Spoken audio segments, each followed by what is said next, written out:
This is my most anticipated DLC for WWE 2K24. 7 superstars in the Global Superstars pack. Finally, my WWE roster is up to date. It took long enough. First of all, let's talk about the models overall and how they've been designed, how they look, the aesthetics of it. Personally, I think the majority of the characters in the game look great. I've had enough time now to go through every single superstar. I think the captures, the motions, they look really good. Lyra Valkyria, I'm kind of 50-50 on because I think her entrance looks good, but in some moments, I don't know, her facial capture just doesn't look quite right. But everybody's motion, Jade Cargill's entrance, I think is really good. Michelle McCool looks very accurate. Dragon Lee with the smoke and everything for his entrance. Kairi Sane, the Kabuki Warriors, all of it does look really good. We have the updated music, their Trons, everything seems to be working. The standouts for me are going to be probably Jade in how they captured her. I think when you get up close to it, the model looks really, really well done. And right now, I'm finding that I'm having a ton of fun playing as Jade, Dragon Lee, and Kairi Sane for me personally. I find that their movesets are a lot of fun and they got a lot of variety. Special features with this DLC is going to be the additional weapon of the apple for Carlito. So you can chew this a couple of times using it as a weapon for Carlito. You can throw it at the opponent. He will take a bite out of the apple. It does make the apple sound of the crunch, which is a nice touch. You could spit it at the opponent and you'll be left with like just a little apple core by the end. The grand debate, everybody, is this or the football. I prefer the apple. I prefer the apple over the football. One thing that I like that 2K has done and the team over there has done for this year's DLC is they have introduced additional weapons with every single pack, and the weapon or the item fits the pack. So like it or lump it, the football fits the Pat McAfee pack, Carlito with the apple, the light tubes, all the hardcore weapons we got with the ECW Punk pack, it all fits. The WCW pack, I'm interested to see what they deliver for that one in November. But I hope that 2K can do this for 2K25. I don't know what other weapons they could do, but it does add to the arsenal. It gives players one more thing. If we are going to get traditional DLC once again next year, where you got 5 or 7 superstars in a pack, I hope they not only add in more weapons, you could do things like thumbtacks, for example, but I hope they would also give us updated parts, creation parts, maybe through patches or specifically in the DLC, if they would add things like updated logos for SmackDown, for example, and Raw and the aprons and all of those things to allow players to stay up to date with WWE within the context of their game. If 2K can't give us like a full-blown brand new version of SmackDown and the whole new show, but at least the creation parts would be a nice addition. Additionally, we were able to mention this a couple of weeks back on the show, but Dragon Lee's knee pad, you can lower it by hitting R2 and down on the D-pad, so you can do his knee strike. It's a cool thing that being able to actually remove the clothing in order to do it and lowering the parts on there to get the knee strike. I can see 2K doing more of these things if it applies to different superstars in like next year's game. They lower the knee pad, they take off the elbow pad. It makes things a little bit more dynamic and it is a nice little touch. Now I want to talk about entrances and teams and more goodies that we found in there. First of all, let's take a minute to thank today's sponsor. This is Bespoke Post, and this is the Energizer box giving you everything you need to make your cold brew coffee at home. A full cold brew kit, the spouch, the beanbag box, all in one. Bespoke Post is a monthly membership club that delivers curated boxes of top-notch goods like the Energizer kit right to your door. It's completely free to join, and your membership gets you access to stellar discounts across a variety of products. Like the Alchemy box here. My wife and I love making cocktails in the evening, and this kit is amazing. It comes with everything you need to get started, from the shakers, the strainers, the pint glass, the jiggers, and the muddler, all the crazy words used to make cocktails with, especially the ice cube trays, which we love these ones very much.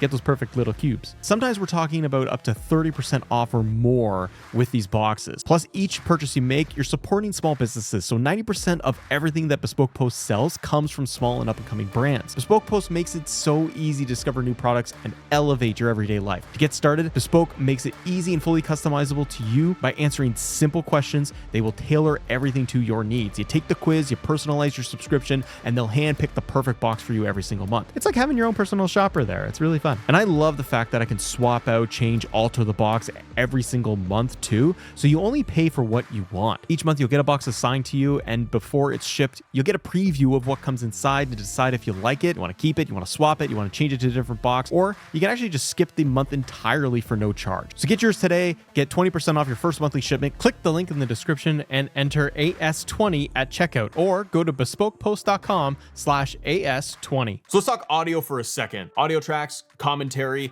if you go through yourself, I won't play everything here, but if you go through yourself and you try out different superstars in like WrestleMania arenas or team them up with different people, you're going to get different audio tracks and commentary lines that are thrown in there, which is a nice touch. Jade Cargill, for example, here with WrestleMania. Jade Cargill is like a superhero come to life on the grandest stage of them all.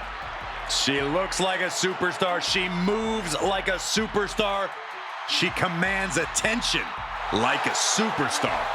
Jade already has a major WrestleMania win to her name, and she's just getting started with the showcase of the Immortals. The Kabuki Warriors for tag team entrance. And if you do things like Carlito with Judgment Day, Dragon Lee with LWO, the commentary lines are up to date with their factions, which is really good that they are relatively up to date. They don't do this for any of the DLC, but one thing I wish they would do is give the wrestlers the alt attires by default, like giving Carlito more up-to-date gear, Dragon Lee with the LWO gear. Those would be good to take it up a notch, but the parts are in the creation suite, I understand, so it's very easy to just make Dragon Lee part of the LWO. Now, speaking of clothing, they have added more parts and creation parts to the game, specifically surrounding my faction, because there's going to be more live events coming up with the reveal of Juan Cena and Dominic Mysterio with his mask from his match at WrestleMania against Rey Mysterio. So these parts are now in there, and Scott Steiner's chainmail headgear is in there too. But the t-shirts, the masks, these components from my faction are in the game. That's good. Here's the downside. They put it just associated with the females. You can't do it with the males because, well, obviously we would just slap it on Dom in the game and there's no point on the My Faction event.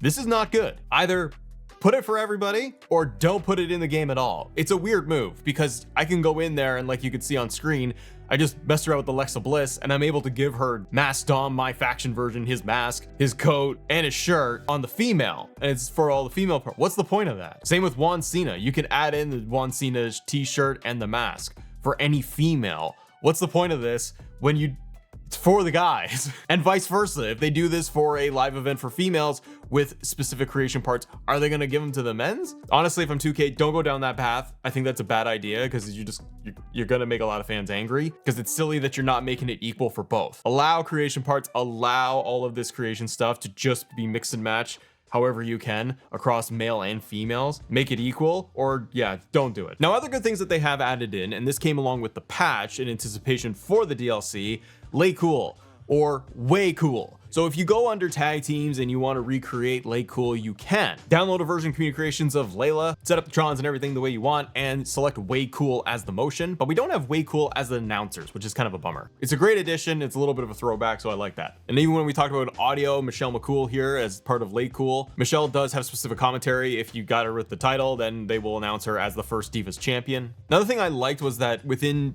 the teams themselves, 2K has updated this. If for whatever reason you don't see updated teams by default, you can just press default in the teams menu under the roster. That will reset all of your teams though. So if you got stuff in there, your hard work is going to be gone. But if it's not showing up like Kabuki Warriors for any reason, you can just hit the reset. So I did like that they added in Kabuki Warriors as default. It's too bad that they didn't give us an updated damage control, but even Jade and Bianca are set up as a team together. So I do like that. I like that they update the teams, they update the allies and all of that as the DLC has rolled out. So Jade and Bianca, they come out as separate for their tag team entrance, which makes sense because they do come out on like SmackDown separately. Jade is one of my standouts for how they captured all the animations and everything. When she goes for the pin after she nails Jaded on somebody, she does the pin motion that she does in real life. It's a really nice touch. I wish if there were other superstars that do that kind of thing, I wish 2K would go in and add those animations in. Jade's super finisher, the Avalanche Jaded move, is awesome. Apply that to Beth Phoenix, give it to anybody you want. It's a fantastic looking animation,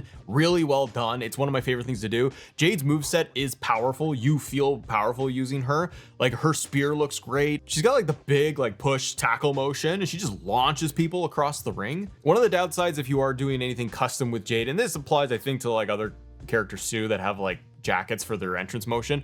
So Jade does the motion where she is going to peel off the jacket for her entrance. If you use anybody with a custom attire, by the way, go to community creations because people have uploaded like every version of Jade Cargill that you can get. So shout out to everybody because they jump on. It's like an hour after the DLC launches and you're already seeing awesome creations. So it's great to see. But if you get anybody with like a custom jacket for Jade, it doesn't come off. So I wish 2K could go in and patch and fix this, but I think this has been a problem for a very long time. Now, when it comes to entrances, I'm a little disappointed that nobody in the DLC has any specific title motion. Everyone just has the championship around their waist and they don't do anything special with the title. Michelle McCool, Jade, nobody does anything. So I wish they would have gone in and at least tried to give us updated ones. One thing to note though is Nia Jax. So by default, Nia doesn't have a title motion, like a specific title motion for her. But if you go in and you apply generic title motion number 4, that is actually Nia Jax's title motion from 2K22. So it's in there, it's just not set by default. Out of all the DLCs we got, and it's all personal preference of what you like, my most anticipated superstar was CM Punk this year, and I think for a lot of people too. And I've enjoyed elements of the DLC packs across all of them.